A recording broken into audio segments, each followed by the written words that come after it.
Oi, tudo bom com você? Eu queria saber se você já ouviu falar sobre a Intelig. Não? Então fica nesse vídeo alguns minutinhos que você vai entender a história e como funcionou essa empresa, que foi super importante para o setor de telecomunicações no Brasil no começo dos anos 2000. Então fica aqui comigo uns minutinhos que esse vídeo vai valer a pena. A Intelig, ela foi uma empresa que surgiu no Brasil primeiro como nome de Boring, em 1999. Ela era o consórcio de outras três empresas, a National Grid, a norte-americana Sprint e a francesa France Telecom. Eles fizeram uma campanha de marketing feita pela agência Talent, que custou 40 milhões de reais na época, para fazer com que o cliente que escolhesse o nome. Então eles tinham a opção de Intelig, Unicom e Dialog. E acabou que quem ganhou foi a Intelig. E a Intelig, ela começou logo investindo 2,8 bilhões de reais em infraestrutura para a construção de uma longa rede de fibra ótica.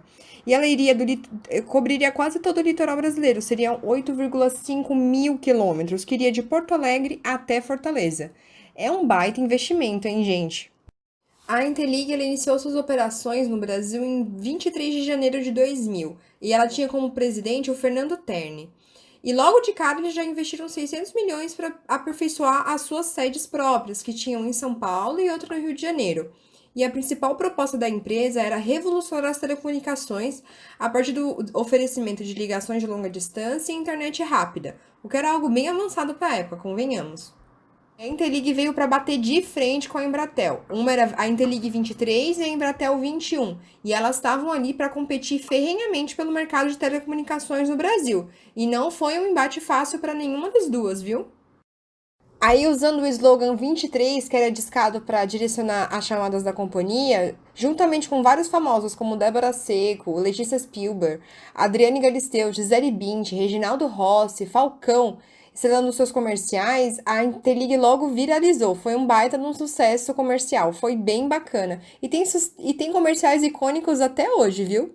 Coisas logo no primeiro ano de atuação não foram tão fáceis assim para a Intelig não, viu? Logo no final de 2000 eles já tinham 115 milhões em prejuízos devido à utilização de chamadas fora do horário de pico, que era feito por parte dos consumidores, o que não era lucrativo para a empresa. É, você pequeno gafanhoto aí que nem liga para ninguém, antigamente as pessoas ligavam para as outras e tinham horários em que as ligações eram mais caras e horários que eram mais baratas, viu? O mundo mudou, mas alguma coisa diferente a gente está falando aqui.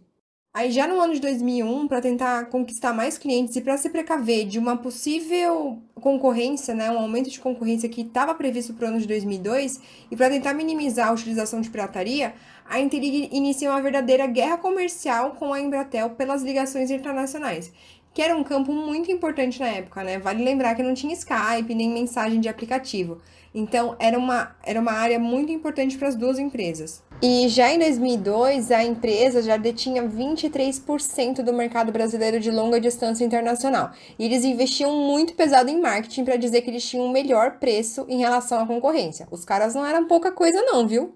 E ainda nesse mesmo ano, a Intelig arrumou uma baita de uma encrenca com o Ministério das Comunicações. Eles deixaram os caras do negativo, cortaram o telefone do Ministério.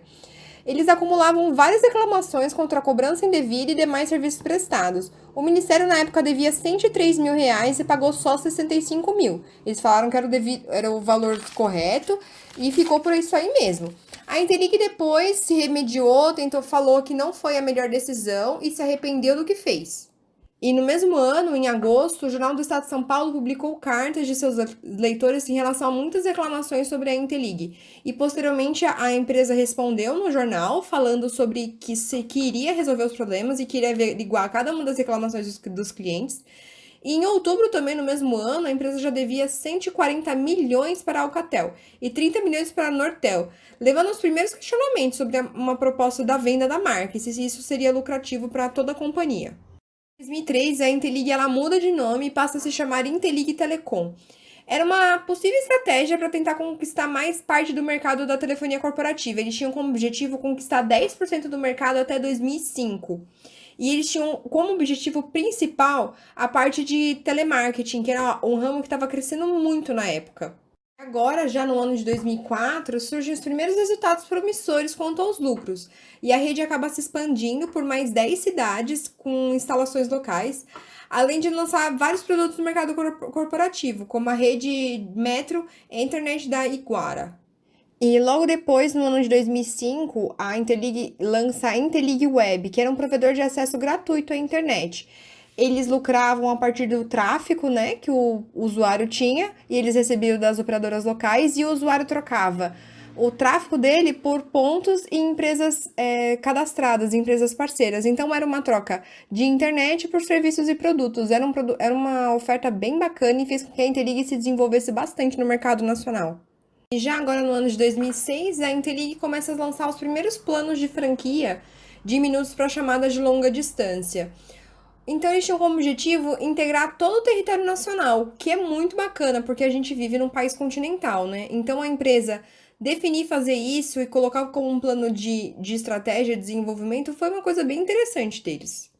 Já no ano de 2007, o vice-presidente Mauro Leite, da área de TI da Interlig, passou a procurar no mercado o que tinha de mais avançado na área de tecnologia e de transparência, para promover uma melhor relação com o cliente. E nos anos anteriores, 2005 e 2006, ele implementou na Interlig a certificação PMI e o Framework ITIL. E no ano de 2008, a Docas Investimentos compra a Interlig Telecom. Na época, a Interlig tinha apenas 2% de atuação no mercado brasileiro de telecomunicações. E no ano de 2009, a Interlig Telecom ela é eleita pela Great Place to Work como uma das 100 melhores empresas para se trabalhar no Brasil. Muito bacana isso, né? Mesmo com toda a conturbação que estava tendo no mercado, eles ainda eram um lugar bem bacana para os colaboradores. E acaba que em dezembro do mesmo ano, ela acaba sendo comprada pela TIM por 517 milhões. E a TIM é até hoje uma grande empresa de telefonia móvel, né? E já no ano de 2010, junto com a Eletropaulo, a Interlig passa a oferecer sistemas de internet a partir da rede elétrica. Então, eles iam aproveitar já o cabeamento da rede elétrica para oferecer uma internet mais rápida para a região metropolitana de São Paulo. E aí, já no ano de 2014, a TIM define finalmente encerrar as operações da Interlig, e porque a marca basicamente era responsável pelo atendimento dos clientes empresariais de grande porte, né? E todo esse portfólio ele acabou sendo integrado e incorporado pela TIM. E aí, finalmente, a Interlig acaba, a companhia acaba e fica só a TIM mesmo. No caso da Interlig, esse foi provavelmente o método Canvas que foi utilizado. E aqui pode estar a explicação para que, mais tarde, a empresa precisasse ser vendida e encerrada em tão pouco tempo. Então, para a questão o que, a gente pode ver que a empresa tinha determinadas propostas de valor, que era propiciar aos clientes um jeito inovador de utilizar meios de telecomunicações, com preços baixos e sempre pensando em trazer novas tecnologias. E eles também tinham como objetivo um provedor de internet gratuito como um programa de fidelidade, para que as pessoas fizessem com mais tempo de uso. E na questão como, a gente tem as parcerias que eles tinham com demais operadoras locais. Então, eles tinham parcerias com várias operadoras no país inteiro, principalmente as locais, como a Eletronet, a Eletropaulo, a Igara Telecom, e lojistas parceiros que aderiram principalmente à internet web. A gente também tem as partes das atividades principais, do que a empresa realmente fazia, que era servir tanto a parte de provedor de internet quanto ligações locais à distância no Brasil e em ligações internacionais. E eles também investiam muito em telecomunicação, né? Na parte de marketing, call center. Então, eles tinham como atividade principal todo o ramo de telecomunicações no Brasil. A gente tem a parte dos principais recursos, né? Que era como que a empresa servia a todas essas pessoas. Eles contavam quase 500 mil quilômetros de cabeamento de fibra ótica.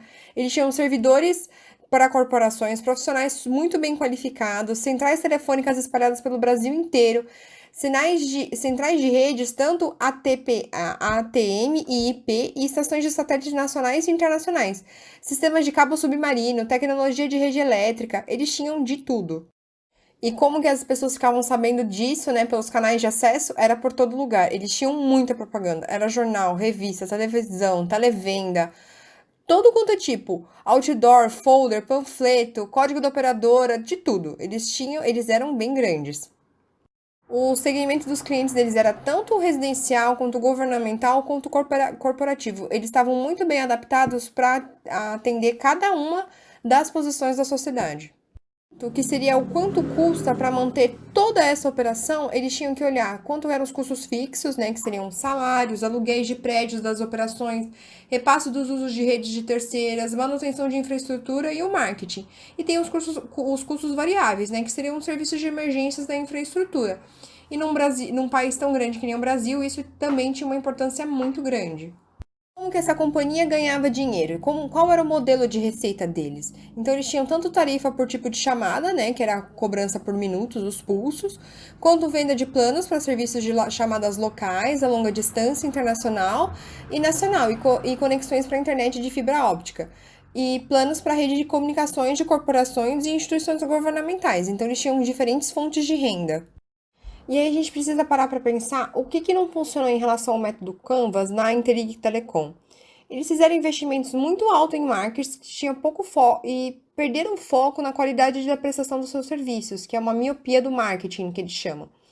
E também tinha um marketing que era muito pouco focado na fibra ótica, que era uma coisa que era muito cara e que tinha grande possibilidade de crescer no mercado. Eles também fizeram promoções excessivamente agressivas que não geravam lucro para a empresa. Eles não tiveram um retorno muito bom dos seus investimentos, o que foi gerando cada vez mais prejuízo, e também tiveram divergências muito grandes entre os acionistas da empresa, o que gerou uma perda de mercado muito grande.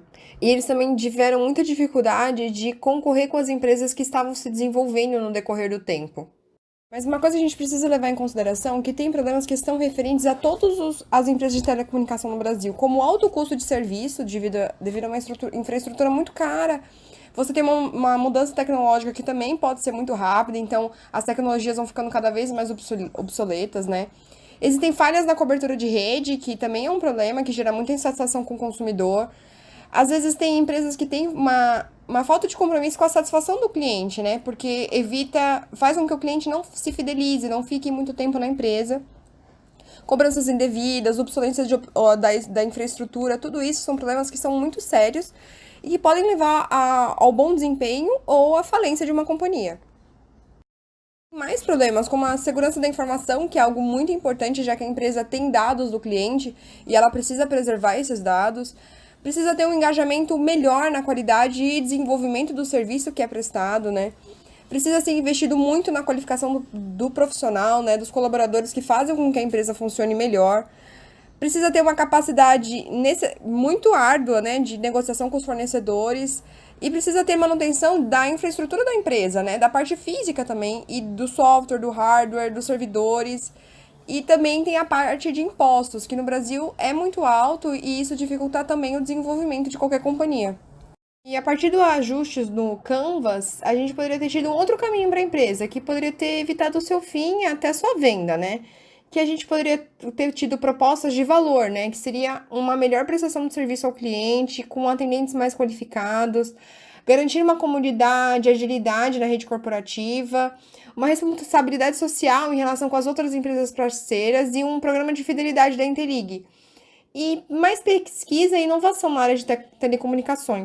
A parte de infraestrutura, eles podiam ter adicionado mais para si a infraestrutura de outras operadoras, o que geraria uma melhor comodidade para todo mundo e eles poderiam ter ampliado a sua rede de comunicações.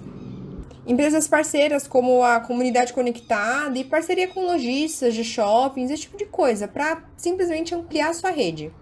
E eles poderiam ter tido outras atividades para ter para ter outras fontes de renda, né? Que seria o atendimento ao cliente, o call center e o site Intelig, e soluções mais inovadoras de TI, com uma equipe que precisava ser mais qualificada para apoiar clientes corporativos e governamentais, que poderiam ser uma grande fonte de renda para a empresa.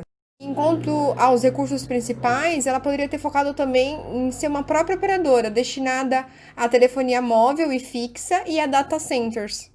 No relacionamento com os clientes, a Intelig deveria ter focado mais em oferecer planos atrativos de internet, telefone fixo e móvel, com promoções em ligação de longa distância, nacional e internacional, canais de atendimento melhor ao cliente que visassem uma fidelização, né? E atendimento personalizado, tanto para as empresas quanto para as instituições governamentais. E ter acrescentado mais planos para soluções corporativas. E para se fazer mais visto, né, canais de acesso, seria muito interessante se ela tivesse investido mais nos meios virtuais, como site, e-mail, blog e mídias sociais, né, o YouTube, por exemplo, que já existia na época. No segmento de Interligue, assim como na estrutura de custos, a empresa já era bem direcionada. Enquanto no modelo de receitas, a Interligue podia ter incrementado com venda de planos, né? Que seriam serviços de SMS e no suporte em soluções corporativas e governamentais. Então é isso que a gente tem para dizer sobre esse trabalho, sobre a história da Interligue, sobre o método de desenvolvimento empresarial Canvas. Esse trabalho foi realizado na disciplina de Princípios de Administração da UFABC, ministrada pelo professor doutor Júlio Francisco Blumetti Facó, com auxílio do professor Danilo Nascimento. Muito obrigada!